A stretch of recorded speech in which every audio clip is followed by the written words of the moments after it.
open your eyes. I open my eyes to see the spiritual truth today. I open my eyes to see the spiritual truth today. And now over your ears, I open my ears to hear the spiritual truth today. I open my ears to hear the spiritual truth today. Now just put your hand over your heart and extend out your arms. I open my heart to receive the spiritual truth today. I open my heart to receive the spiritual truth today. The spiritual truth that I'm working with today is that we are always at choice. We are always at choice. It's one that I work with a lot here because I need to hear it. Because if there's one thing that will take us out of victim land and put us into victory land, it is this spiritual truth, that we are always at choice. And what happens when I hear that is all of my left brain evidence gathering defenses come to play. And I say, well, no, that's not true. I'm not always at choice. I wasn't at choice when that person did this or that. When that car hit me, I wasn't at choice. I wasn't at choice when that person left me. I wasn't at choice. I'm not talking about what happens to us. I'm saying that we're at choice in what happens through us, which is where it matters the most. Because once we get that, when we get that we're at choice in what matters happens through us, we can begin to alter what's happening to us in quite an amazing way. But a lot of times I just don't feel like I have dominion over my life. I feel like somebody made me be less compassionate than I would like to have been in retrospect. Somebody made me eat something that I had said I didn't want to eat anymore because I was afraid I'd hurt their feelings if I didn't. Somebody made me take that drink when I had said that I didn't want to drink anymore. See, somebody made me tell a lie or a sin of omission because if I didn't, they would be so hurt. See, my feeling is when we do that, when we tell a lie or a sin of omission because we don't want to hurt somebody's feelings, what we're really doing is we're saving ourselves from the discomfort of being present with somebody else who has hurt feelings. We can't cause that for them. So this whole idea of I am always at choice is kind of a tough one, but if we can get next to it, we can actually change our whole entire lives. I've made many wrong choices in my life. And they were wrong not because for my soul's journey they were actually right. You know, for any choice you make, your soul, you make it and you have a consequence, it's actually furthering you along in your soul's journey. That's a good thing. But in terms of my happiness, in terms of what makes me feel successful, in terms of what gives me self-respect, I've made a ton of wrong choices. You know, there were times when I could have gotten help for my alcoholism or my food addiction, but I made the choice not to. See, that's different than saying, well, I didn't make a choice to get help. We're always making choices. And when we make a choice not to get help, it doesn't give us the excuse, well, I just didn't make the choice to go get help. Look, help was all around me. People were look, when I was at the end of my drinking, there were lots of people who would bring me AA pamphlets and they'd bring me recovery home applications, all kinds of things. But I made the choice to ignore them. That's different than not making a choice at all. We're always at choice in our lives. See, and here's the thing. Everything you want in your life can only happen first by choice. It's not going to happen accidentally for us. It happens first by choice. You want a better relationship with your adult children? Make the choice to have that. You want a better financial picture for yourself? Make the choice to have that happen for yourself. It can't happen. Is that the only thing you have to do is to make a choice? No. There will be things after that, but it can't happen until you make the choice in your life. You want better health? Make the choice to have a better health picture. See, the question isn't, should we make a choice or not? The question is, what it is you're going to choose. What do you want to choose? Not what are you willing to choose? What do you really want to choose? What are you willing to stretch for to make a choice for in your life? We are not a church that really attracts settlers. We're not a settling people. We are people that want to exceed the expectations that we have for ourselves and begin to reach the expectation that Spirit has for us in our lives. See, I say this a million times on Sunday. The table has been set.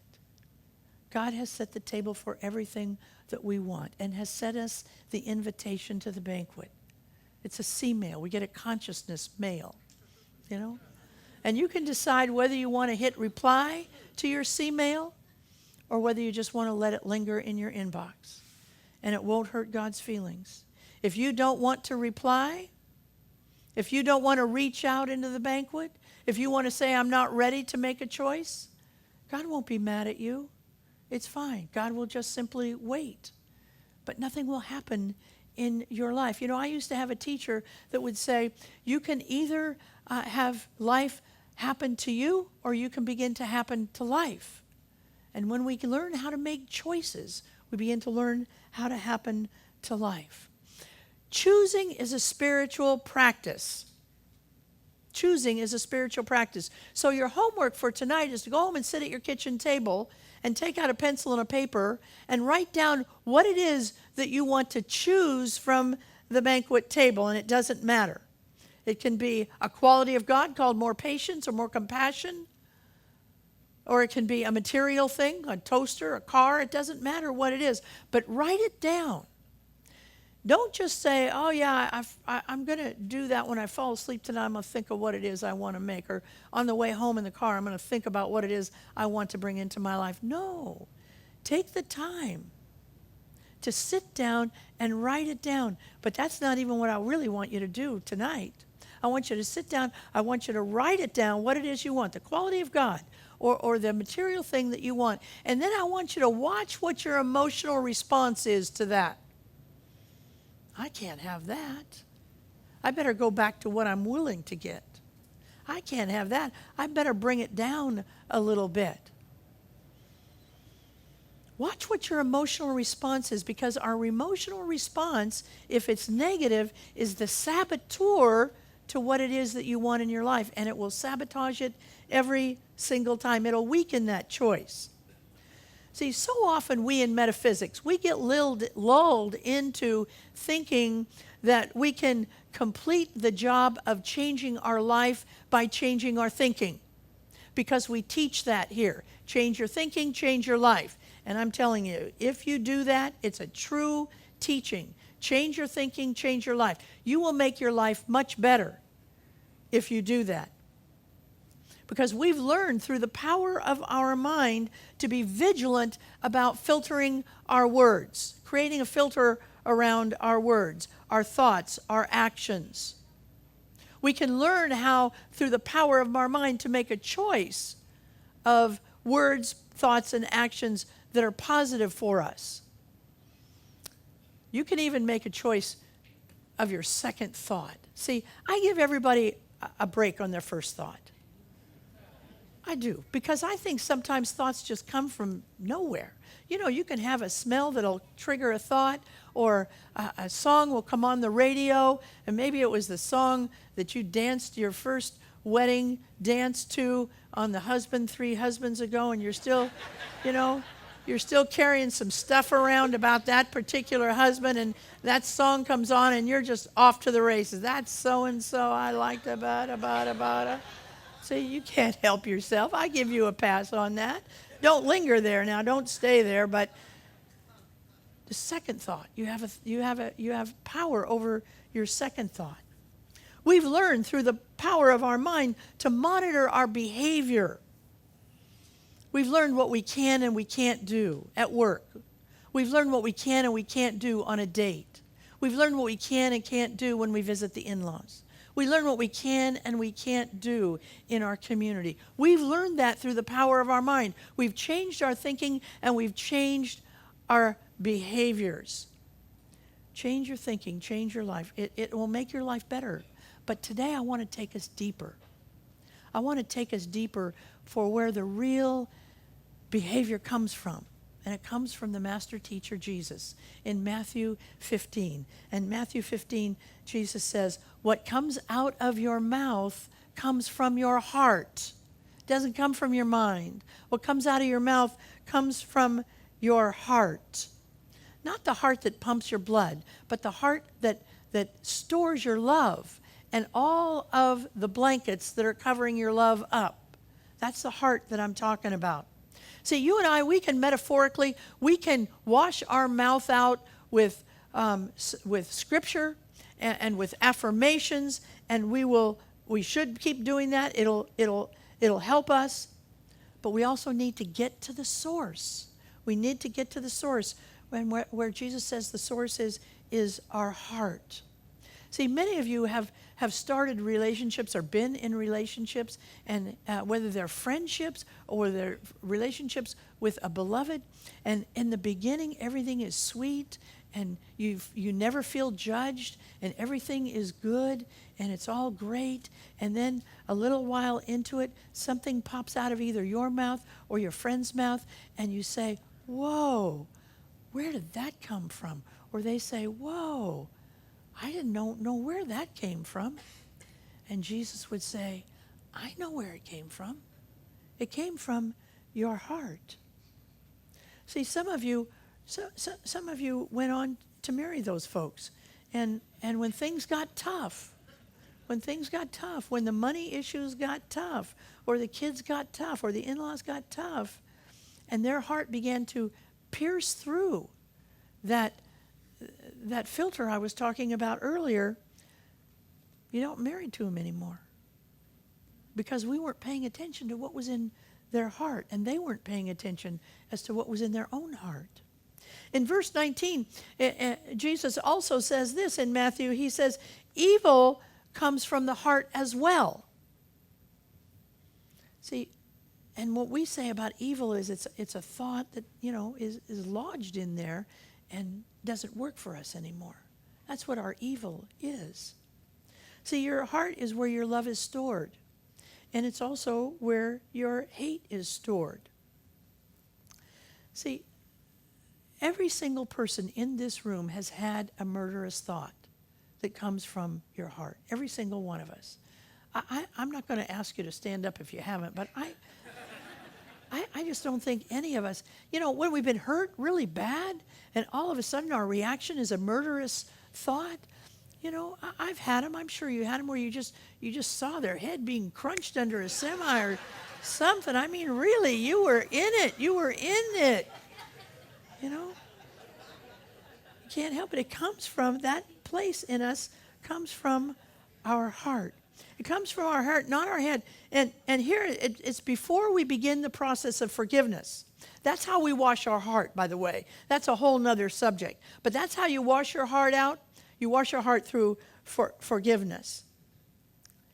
See, we all came here with a teaching that comes from Scripture, but it didn't have to come from Scripture because we all came here with it, whether we read it in Scripture or we didn't read it in Scripture, and that was, thou shalt not kill. We all have that inside of us. But sometimes, if we're not careful, if we're not sure what's in our heart, if we're not washing our heart, if we're not looking at what's in our heart, where this truth comes from, we can have those unhelpful, murderous thoughts. Solomon, who we learn from Scripture is the wisest man in all the world. He's the guy who people went to from everywhere, who came to him for advice on how to raise their kids, on how to conduct themselves in business, on how to do their marriages, on how to be people, how to be citizens in there. He wrote the entire book of Ecclesiastes. He wrote the most of the book of Proverbs. And he wrote this. Now, some of you have asked for note paper, so the board has asked me to put note paper in your things. Don't get your note paper out if you're not. But if you're a note taker, this is what you want to take a note about. He writes, God, guard your heart, for it is the wellspring of your life. Everything comes from your heart. Guard your heart, because it is the wellspring of your life. You parent from your heart.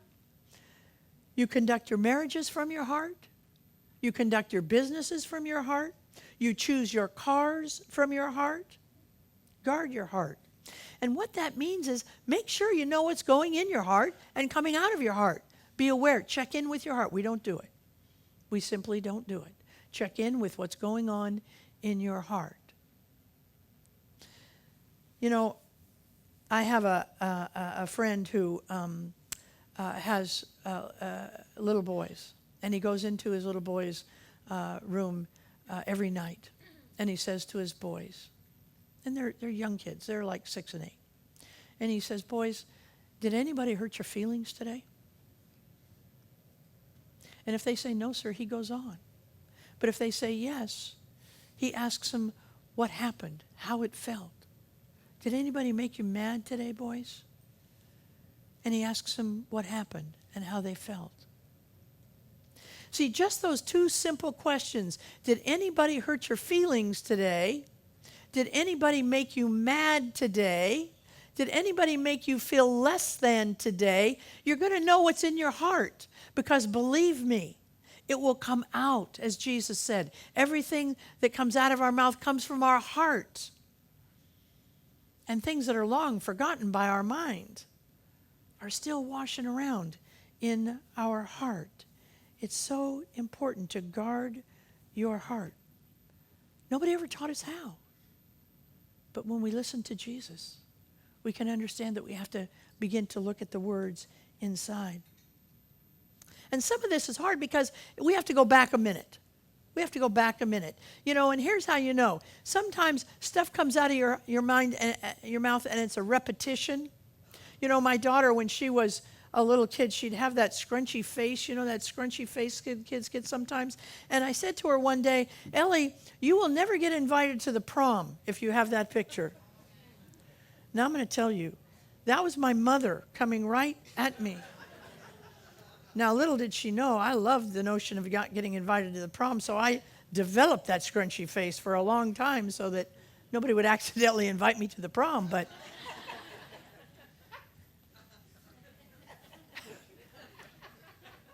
here's what we do. We have to go back. We have to take the time to go back. A colleague told me of a woman who came to her office, his office, and he said she was a rager, and she had been raging against a husband that she loved dearly and their kids. And she wanted to know how she could stop raging.